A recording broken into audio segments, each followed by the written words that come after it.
Spinal stenosis is narrowing of the canal where the nerves run in your lumbar spine, your lower back. If you think of the spine as my fist representing the vertebral body and my fingers representing the canal, the nerves run directly through that canal. These nerves go from your lower back and form the sciatic nerve, which then goes into your legs. So therefore, even though you have a problem in your lower back, you feel the pain as well in your lower back as well as your buttocks and legs. Stenosis represents narrowing of that canal. It is a degenerative process, although some patients are born with a congenitally narrow canal. They're born with a narrow canal, and when they start to develop degenerative changes, they will develop it earlier and develop symptoms of stenosis earlier.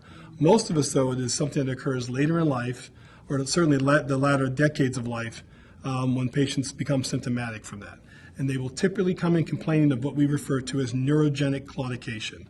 That refers to leg pain, buttock and leg pain, or heaviness or weakness associated with standing and walking and relieved with sitting. That is a classic symptom of spinal stenosis. Initially, patients will attempt to live with their symptoms. We oftentimes will order anti-inflammatory medication and physical therapy, epidural injections, and when patients remain symptomatic despite a comprehensive non-operative regimen, then they are candidates for surgery. This type of surgery will range from a simple laminectomy. Again, you think of unroofing the spinal canal, taking the pressure off of the nerves. The canal is shut down. We want to open it up. But in case patients who are unstable or in whom in the process of freeing up their nerves, you make them unstable, they have to be fused as well. It's a major procedure, but it is for a major problem, and most patients appropriately treated surgically will do very well and have a substantial improvement in their capacity. The patients who, when you unroof their canal, when they have their legs back, and that's what they'll describe it, as when they feel this euphoria almost when they stand up and walk, and that heaviness or that burning or that sharp pain is not in their legs. Those patients do quite well. They may have some residual back pain that will typically be much better than prior to the surgery, and most patients can return to a substantial level of function. I refer to these as reconstructive procedures. They are major procedures.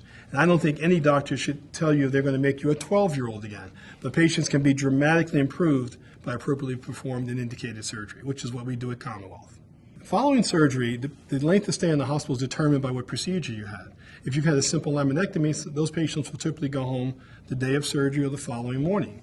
With a fusion, if it is an XLIF procedure or a minimally invasive technique, they will frequently go home the following day as well, or certainly by the second day.